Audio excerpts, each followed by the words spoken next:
नमस्कार विद्यार्थी मित्रांनो, एमपीएससी ट्रिक्स या यूट्यूब चॅनलवर तुमचं स्वागत. मी अजय कुमार गोसावी. आज आपण 25,000 MCQ या सिरीजला सुरुवात करतोय. याच्यामध्ये तुम्हाला काय असणार आहे, प्रत्येक विषयाचे आयोगाला विचारलेले प्रश्न आणि त्याचं एक्सप्लेनेशन. मोठी सिरीज असणार आहे, खूप दिवस चालेल ही, कारण खूप मोठे प्रश्न या सिरीजमध्ये तुम्हाला बघायला मिळतील. तर या सिरीजला सुरुवात करतोय. या सिरीजला सुरुवात करण्यापूर्वी तुम्ही जर आपल्या यूट्यूब चॅनलला सबस्क्राईब केलं असेल तर ते नक्की करा आणि जास्तीत जास्त तुमच्या मित्रांना शेअर करा. आज आपण इतिहास या विषयाचे प्रश्न बघणार आहोत आणि हे प्रश्न बघणार आहेत सध्या जो पेपर झाला राज्यसेवा मुख्य परीक्षा 2024चा, तर त्या पेपरमध्ये आलेले इतिहासाचे प्रश्न आपण बघणार आहोत आणि त्याचं एक्सप्लेनेशन. कारण तुम्ही कधीही अभ्यास करताना फक्त मी पूर्वचेच प्रश्न बघेन, मुख्यचे बघणार नाही इतिहास विषयाचे, असं करून जमणार नाही. सिलेबस संदर्भात जे जे महत्त्वाचा घटक आहे तो सगळा तुम्हाला अभ्यासावा लागतोय. ठीक आहे. तर आपला आजचा पहिला प्रश्न आहे तो म्हणजे, कोणता मुस्लिम समाज सुधारकाने मुस्लिमांना सांगितले की आधुनिक शिक्षण व विज्ञानाचा अभ्यास करून समाज प्रगती करू शकतो? बघा, ऑप्शन दिलेले तुम्हाला 4 स्क्रीनवर दिसतात. मी वाचण्यामध्ये वेळ घालवत नाही.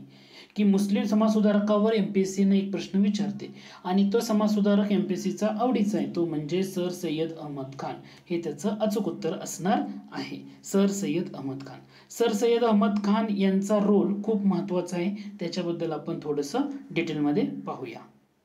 आता या प्रश्नाचं उत्तर देताना मी थोडं एक्सप्लेनेशन जास्त देण्याचा प्रयत्न करतोय, कारण ते खूप महत्त्वाचं आहे असं मला वाटतं. सर सय्यद अहमद खान यांचा जन्म 1817 दिल्लीमध्ये झालेला. सुरुवातीला त्यांनी ईस्ट इंडिया कंपनीमध्ये कारकुनीची नोकरी केलेली होती. त्यानंतर न्यायाधीश म्हणून ते बऱ्याच ठिकाणी त्यांनी काम केलं. त्यांच्याबद्दल लक्षात ठेवण्यासारख्या महत्त्वाच्या पहिल्या 3 गोष्टी. पहिला, 1855 मध्ये त्यांनी एक ग्रंथ प्रसिद्ध केला, त्याचं नाव होतं ऐन-ए-अकबरी. ऐन-ए-अकबरी हा ग्रंथ कोणाचा? सर सय्यद अहमद खान यांचा. पहिला मुद्दा. दुसरा मुद्दा, जेव्हा 1857चा उठाव झाला तेव्हा 1857च्या उठावामध्ये अनेक ब्रिटिश अधिकाऱ्यांचे प्राण त्यांनी वाचवले होते, म्हणून ब्रिटिशांनी त्यांना एक पुरस्कार दिला, एक पदवी दिली, त्याला म्हटलं जातं हिंदुस्थानच्या 3ऱ्या वर्गाचा तारा. ओके. आणि त्यांना सर ही पदवी मिळते. बघा, नाव येताना सर दिसते इथं, सर ही पदवी त्यांना 1888 मध्ये मिळालेली होती. हा बेसिक घटक आहे की जो तुम्हाला माहित असायला हवा. त्यानंतर 1857चा उठाव झाला. 1857च्या उठावावर त्यांनी एक ग्रंथ लिहिला. त्या ग्रंथाला म्हटलं जातं loyal Mohammedans of India. Loyal Mohammedans of India हा ग्रंथ त्यांनी 1857च्या उठावावर लिहिला होता. आणि ह्या ग्रंथामधून त्यांनी काय सांगितलं की सगळ्याच मुसलमानांचा या बंडाला 1857च्या उठावाला पाठिंबा होता, असा जो समज झाला होता ना, तो चुकीचा असल्याचा त्यांनी प्रयत्न केला होता या ग्रंथामधून सांगण्यासाठी. हा एक महत्त्वाचा घटक. ठीक आहे. काय घटक? लॉयल मोहमेडन्स ऑफ इंडिया, 1857च्या उठावावर लिहिलेला ग्रंथ. त्याच्यानंतर 1864-65 साल हे महत्त्वाचं येतं, कारण त्यांनी स्थापन केलेली ट्रान्सलेशन सोसायटी. ट्रान्सलेशन सोसायटी 1864 मध्ये स्थापन केली आणि या सोसायटीचं रूपांतर सायंटिफिक सोसायटीमध्ये केलं 1865 मध्ये. परीक्षेला एमपीएससी मध्ये विचारलं एकदा की सायंटिफिक सोसायटीची स्थापना कोणी केली, तुम्हाला माहित असलं पाहिजे, सर सय्यद अहमद खान. बरं, सायंटिफिक सोसायटी का स्थापन केली, तर जी इंग्रजी पुस्तकं होती ती इंग्रजी पुस्तकं जे तरुण मुस्लिम व्यक्ती आहेत त्यांना वाचायला अवघड जाईल, कारण लँग्वेज ही इंग्रजी होती, म्हणून ह्या इंग्रजी लँग्वेजचं त्यांनी काय केलं होतं तर उर्दूमध्ये अनुवाद केला होता आणि अशी पुस्तकं या सायंटिफिक सोसायटीच्या माध्यमातून वाचायला युवकांना मिळत होती, म्हणून त्यांनी ते सायंटिफिक सोसायटीची स्थापना केली होती 1865 मध्ये. लक्षात आलं. त्यानंतर त्यांनी 1875चा वेळ येतो. 1875 मध्ये मोहमेडन अँग्लो ओरिएंटल कॉलेजची स्थापना अलीगडला केली. काय नाव होतं? 1875ला स्थापन केलं तेव्हा मोहमेडन अँग्लो ओरिएंटल कॉलेज असं त्या कॉलेजचं नाव होतं. पण 1920 मध्ये या कॉलेजला काय नाव दिलं? अलीगड मुस्लिम विद्यापीठ असं नाव देण्यात आलेलं होतं. हे लक्षात ठेवा बरं का, की 1875 मध्ये त्यांनी कोणत्या कॉलेजची स्थापना केली? मोहमेडन अँग्लो ओरिएंटल कॉलेजची. कुठं केली? अलीगडला केली. हे तुम्हाला माहित असणं गरजेचं. त्यानंतर ते 1876चा पिरियड होतो, ते सरकारी सेवेमधून निवृत्त झाले. नंतर व्हाईसरॉय कायदेमंडळाचे सदस्य झाले. इतर महत्त्वाचा घटक आहे. ठीक आहे. त्यांनी ना all India Mohammedan education conference तयार केली, संघटन केली होती की विचारांचं एक मंच असावं. म्हणजे का केली होती तर काँग्रेसची स्थापना 1885ला झाली आणि काँग्रेसमध्ये मग मुस्लिमांसाठी पण एक महत्त्वाची मुस्लिम विचाराची पण एक संस्था असावी, म्हणून त्यांनी 1886ला म्हणजे काँग्रेसच्या स्थापनेनंतर लगेच पुढच्या वर्षी ऑल इंडिया मोहमेडन एज्युकेशन कॉन्फरन्सची स्थापना केली किंवा विचार मंच एक स्थापन केलेला होता. 1888 मध्ये त्यांनी एक काँग्रेसला विरोध करण्यासाठी एक संघटना स्थापन केली, त्याला म्हटलं जातं युनायटेड इंडिया पेट्रियोटिक असोसिएशन असं म्हटलं जातं. आणि ही संघटना स्थापन करण्यासाठी पुढाकार कोणी घेतला होता तर लॉर्ड डफरिन यांनी घेतला होता. म्हणजे मदत जी होती ती लॉर्ड डफरिन यांची होती. ठीक आहे, अशा बऱ्याचशा घटक या सय्यद अहमद खान यांनी केलेले आहेत. आणि ते तुम्हाला मी एकदा का सांगतोय, कारण तुमच्या लक्षात येईल की कोणता कोणता घटक तुम्हाला यामध्ये लक्षात ठेवायचा आहे. शेवटची संस्था आहे Mohammedan Anglo oriental defence association, 1893 मध्ये स्थापन केलेली आणि 1898 मध्ये आग्रा या ठिकाणी सर सय्यद अहमद खान यांचा झालेला मृत्यू. हा घटक लक्षात ठेवा. ठीक आहे, पुढचा प्रश्न आहे खालीलपैकी कोणते नेते काँग्रेस समाजवादी पक्षाचे होते. आता काँग्रेस समाजवादी पक्षाचे नेते बघा तुम्हाला मोतीलाल नेहरू, टिळक, जोशी, आंबेडकर, नेहरू, रॉय, जयप्रकाश नारायण जोशी, लोहिया, मोतीलाल नेहरू, रॉय आणि राम मनोहर लोहिया.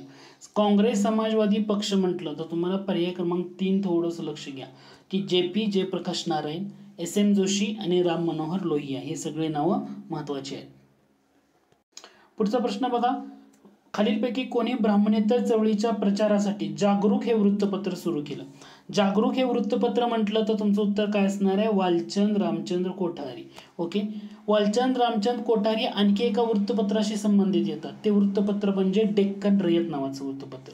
बरं, मी तुम्हाला असा प्रश्न विचारला, ब्राह्मणेतर चळवळीतल्या वृत्तपत्रासाठी एका व्यक्तीने खूप मदत केलेली आहे, ती व्यक्ती कोण?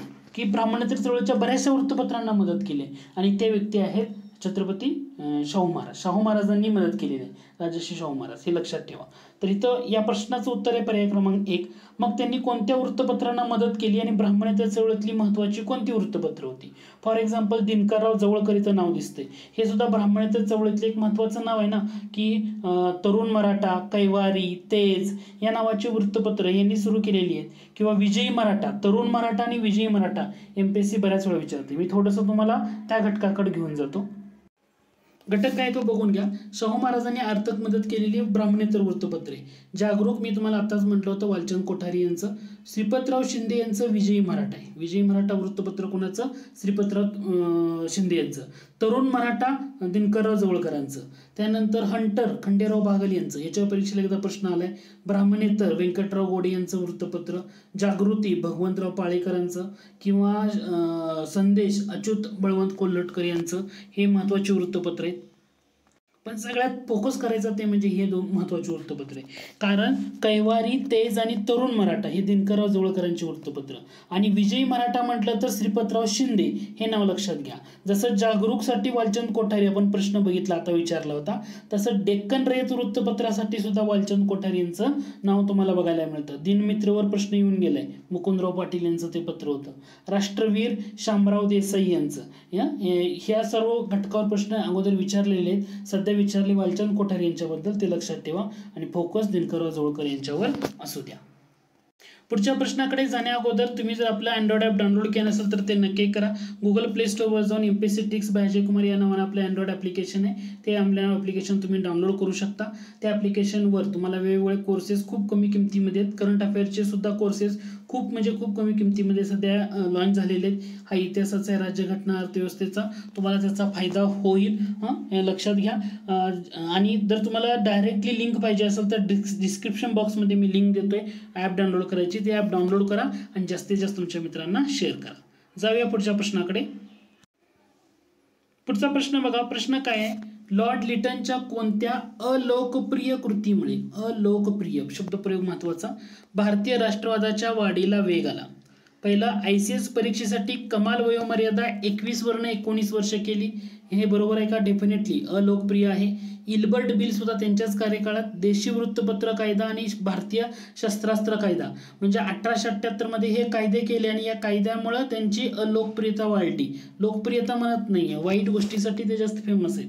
इल्बर्ट बिल हे चांगलं बिल होतं, त्यामुळे ते घटक इथं येणार आहे का? येणार नाहीये इल्बर्ट बिल. त्यामुळे A आणि C हे तुमचं इथं करेक्ट आन्सर असणार आहे. आता लॉर्ड लिटन यांच्याबद्दलच्या काही महत्वाच्या गोष्टी आपण शॉर्टमध्ये बघूया. लॉर्ड लिटन यांच्याबद्दलच्या काही गोष्टी बघताना मी एक शॉर्टमध्ये सांगतो. दुष्काळावर उपाय सुचवण्यासाठी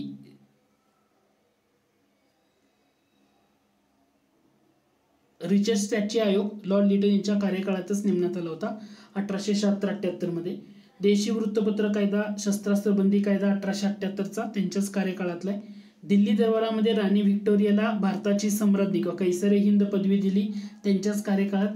लिटनच्याच कार्यकाळात मिठाचा कर वाढवला, त्यामुळे सुद्धा ते जास्त ओळखले जातात.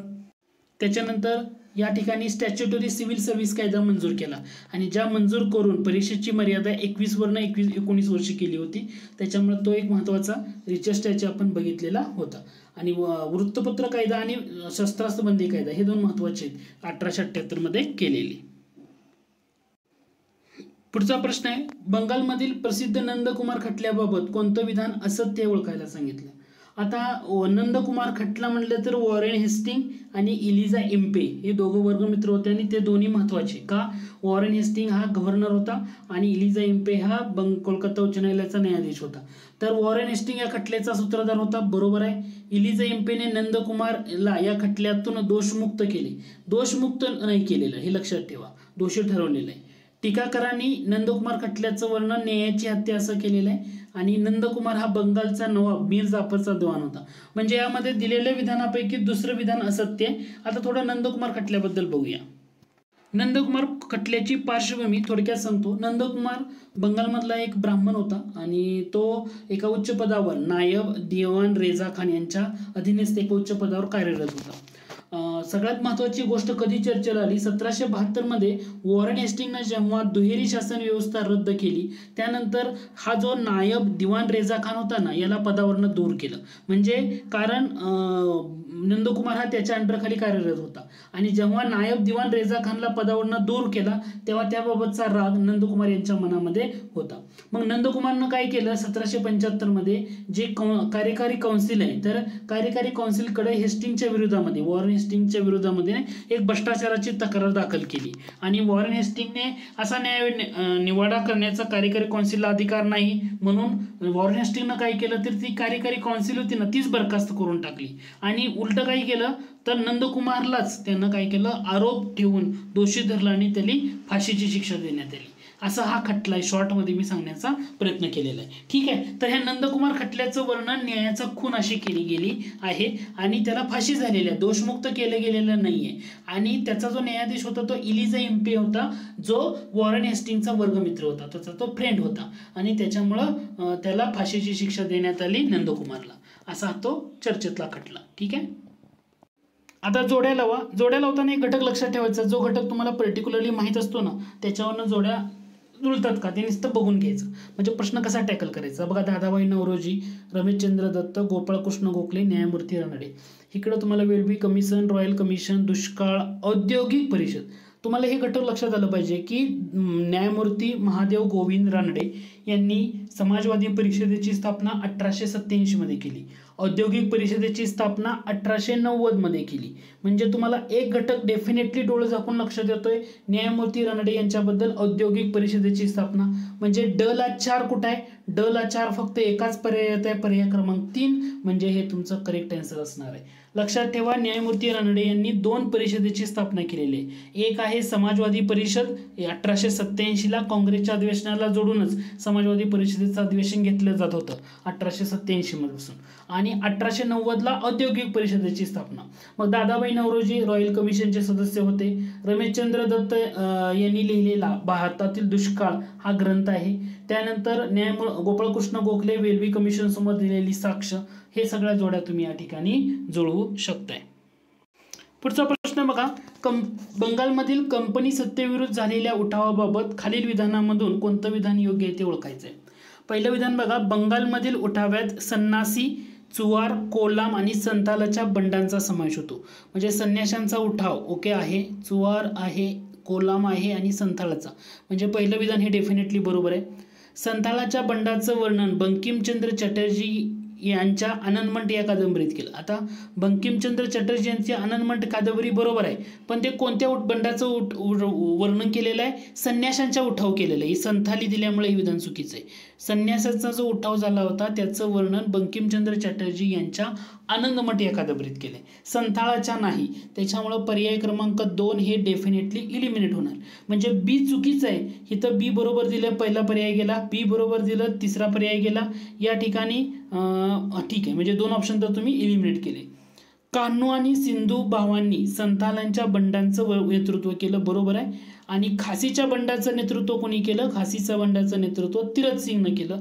म्हणजे या दिलेल्या प्रश्नामध्ये फक्त बी चुकीचं आहे, पर्याय क्रमांक 4 हे तुमचं अचूक उत्तर आहे. म्हणजे तुम्हाला बेसिक घटकावरच हा सुद्धा प्रश्न होता की आनंदमठ या कादंबरीत बंकिमचंद्र चॅटर्जी यांनी कोणत्या उठावाचं वर्णन केले? तर संन्याशांच्या उठावाचं वर्णन केले, नॉट संथाळाच्या म्हटल्यामुळे ते विधान त्या ठिकाणी चुकीचं असणार आहे. पुढचा प्रश्न आहे, जात-पात तोडक मंडळाच्या लाहोर येथील वार्षिक संमेलनासाठी डॉक्टर बाबासाहेब आंबेडकरांनी दिलेले भाषण म्हणजे डॅश डॅश हा ग्रंथ होय.